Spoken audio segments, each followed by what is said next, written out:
नमस्कार बच्चों। आज हिंदी क्लास में आपका स्वागत है। आज हम इस वीडियो के माध्यम से कक्षा 10वीं की हिंदी पाठ्य पुस्तक क्षितिज भाग 2 में संकलित कवि जयशंकर प्रसाद द्वारा रचित कविता आत्मकथ्य के वस्तुनिष्ठ प्रश्न उत्तर करेंगे। इससे पहले की वीडियो में हम इसकी 100% व्याख्या समझ चुके हैं। आज हम काव्यांशों से छोटे प्रश्न उत्तर छांटने का प्रयास करेंगे जो हमारी आगामी परीक्षाओं में सहायक सिद्ध होंगे।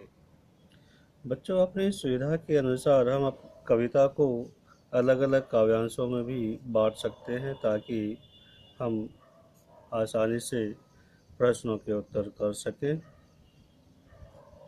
और इसको एक पूरी कविता के रूप में भी ले सकते हैं और इसको अलग अलग हिस्सों में भी बांटकर इसके हम जो अभ्यास वस्तुनिष्ठ जो प्रश्न हैं उनको करने का प्रयास कर सकते हैं। मैंने इस कविता को अपनी सुविधा अनुसार 5 काव्यांशों में बांट दिया है। सबसे पहले जो हमारा काव्यांश आता है उसमें से जो प्रश्न बनेंगे उनको हम करेंगे।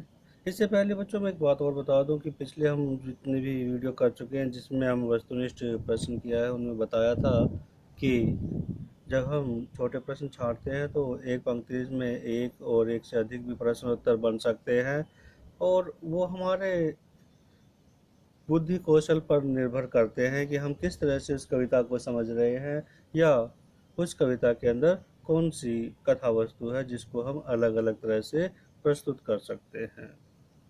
अब मान लीजिए हम इसका पहले प्रश्न लेके चले तो पहला प्रश्न तो हम ये भी बना सकते हैं कि आत्मकथ्य कविता के कवि का क्या नाम है। तो हम यहाँ लिख सकते हैं कवि का नाम जयशंकर प्रसाद। उसके बाद हम काव्य जो पंक्ति है उससे प्रश्न लेते हैं। पहली पंक्ति हम देखते हैं कि मधुप शब्द आया है। पहली पंक्ति में मधुप शब्द का क्या अर्थ है? मधुप शब्द का अर्थ होता है भंवरा। लेकिन यहाँ भंवरा किसके रूप में प्रतीक हुआ है? कवि ने यहाँ पर भंवरे को मधुप को किस रूप के रूप में अभिव्यक्त किया है, प्रकट किया है? तो यहाँ पर हम कहेंगे मन के रूप में कि यहाँ पर कवि ने मन को भंवरा कहा है। उसके बाद हम दूसरी पंक्ति में देखते हैं कि पत्तियां देखो कितनी आज घनी। तो ये पत्तियां किस चीज़ का प्रतीक है? इनसे क्या आशय है? तो पत्तियों से आशय है जीवन के कष्टों और निराशाओं से कि जीवन में बहुत ज़्यादा कष्ट और निराशाएं हैं। इस प्रकार हम ये प्रश्न बना सकते हैं। अगला प्रश्न हम इसमें बना सकते हैं कि अनंत नीलिमा का क्या आशय है?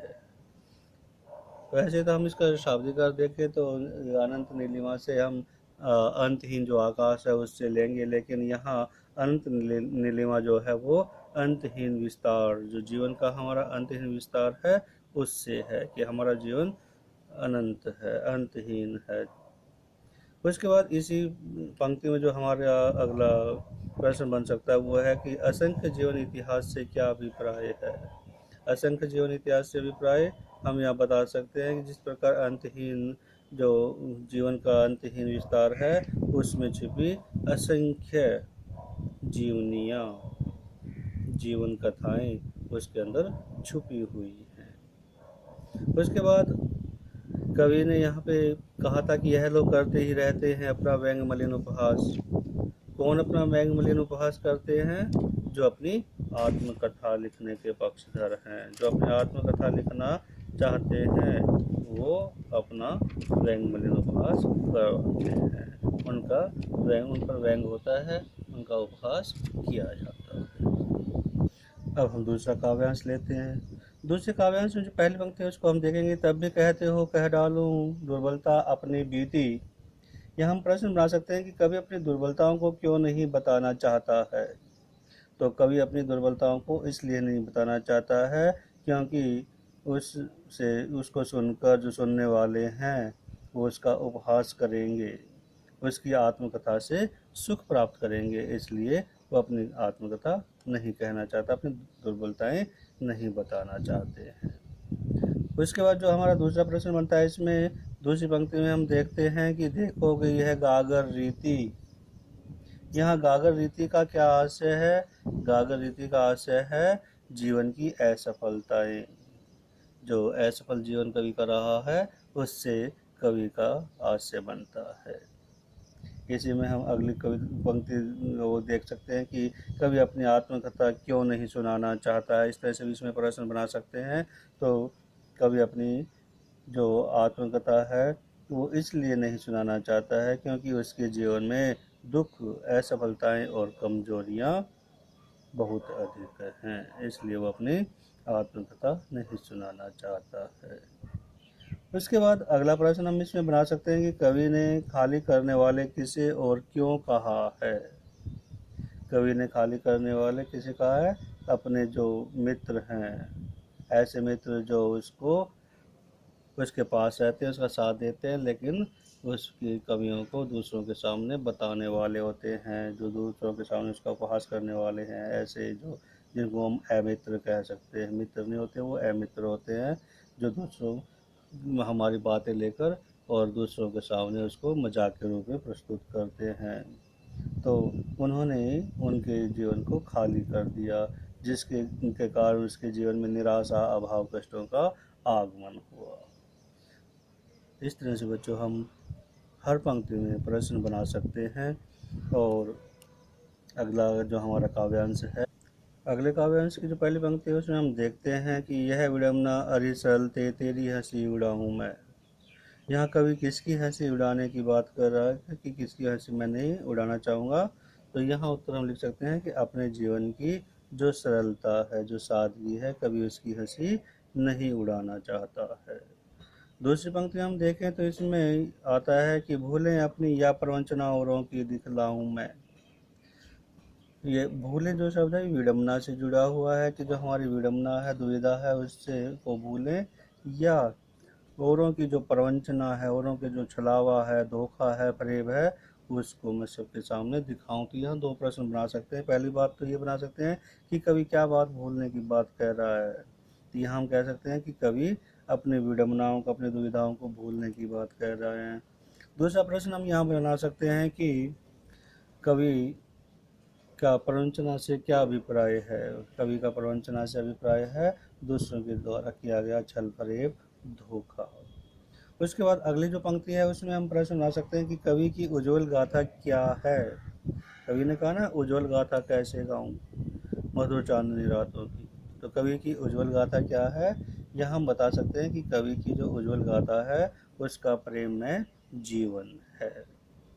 अगली पंक्ति में हम बना सकते हैं कि खिलखिलाकर हंसते हुए होने वाली बातों का क्या आशय है। तो खिलखिलाकर हंसते हुए होने वाली बातों का आशय कवि के द्वारा जो प्रेम में जीवन क्षण बिताए गए हैं, अपनी प्रेयसी के साथ, अपनी प्रियतमा के साथ जो उन्होंने आनंदमय क्षण बिताए हैं, समय बिताया है, उस प्रेम में क्षणों का वर्णन यहाँ पर कवि ने किया है। इस प्रकार हम इन प्रश्नों के उत्तर बना सकते हैं। प्रस्तुत काव्यांश में हम पहला प्रश्न बना सकते हैं कि कवि कैसा स्वप्न देखकर जाग गया।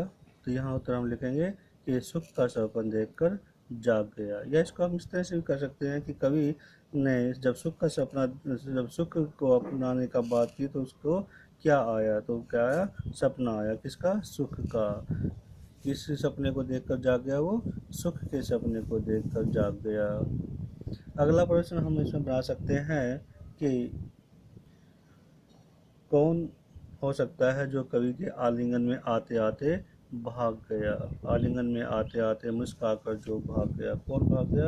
ये हम कह सकते हैं कि कवि की प्रेयसी हो सकती है, प्रियतमा हो सकती है, जो उसके आलिंगन में आते आते भाग गए हो। उसके बाद अगला प्रश्न हम बना सकते हैं कि जिसकी अरुण कपोलों की मतवाली सुंदर छाया में।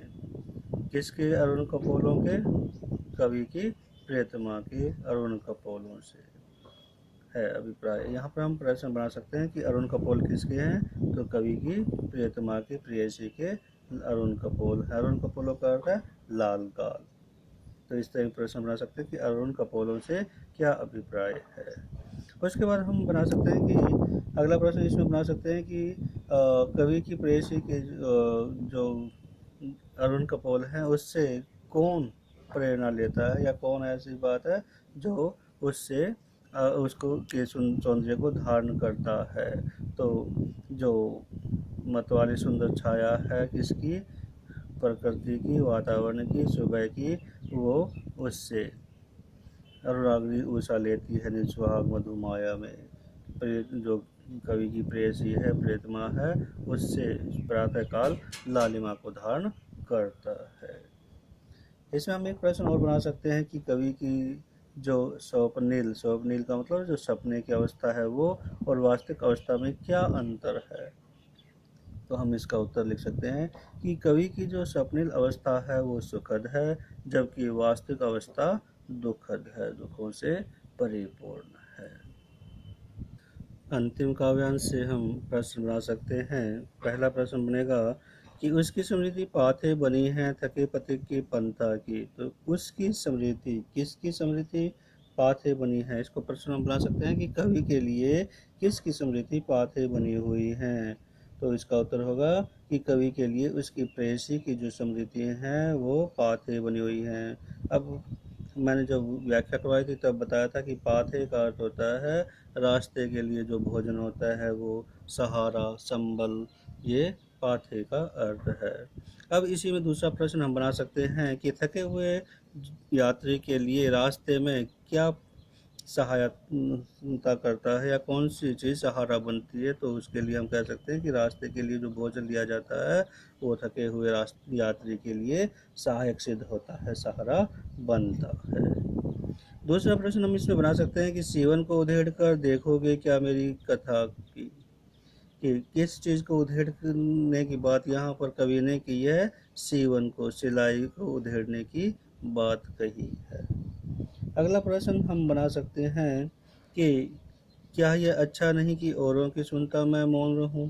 कवि क्या चाहता है, कवि आत्मकथा कथा कहने से बचने की हुए क्या कहना चाहते हैं। कवि चाहता है कि वो चुप रहें और जो दूसरे हैं वो अपनी आत्मकथा सुनाते रहें।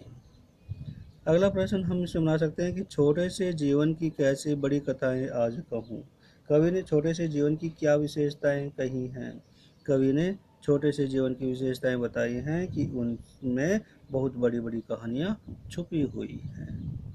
उसके बाद हम अगला प्रश्न इसमें बना सकते हैं कि सुनकर क्या तुम भला करोगे मेरी भोली आत्मकथा।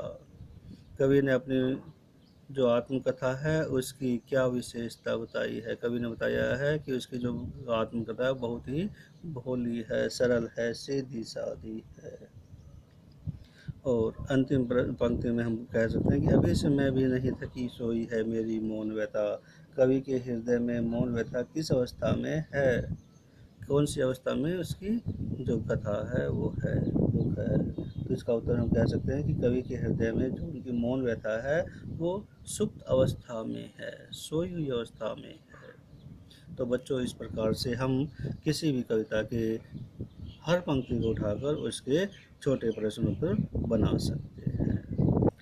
बच्चों, ये प्रश्न आपके मार्गदर्शन के लिए बताए गए हैं, समझाए गए हैं। इसके अतिरिक्त आप अपने सुविधानुसार अपनी बुद्धि विवेक के आधार पर अलग तरह से प्रश्न बना सकते हैं जो आपकी भाषा में हो, जो आपके विचारों में हो और जो आपके लिए सुविधाजनक हो। इस तरह से आप इसमें प्रश्न बना सकते हैं। बच्चों, अगली वीडियो में हम अपनी जो हमारी अगली कविताएं हैं उनकी सप्रसंग व्याख्या, वस्तुनिष्ठ प्रश्नोत्तर और अभ्यास के प्रश्नोत्तर समझेंगे। धन्यवाद।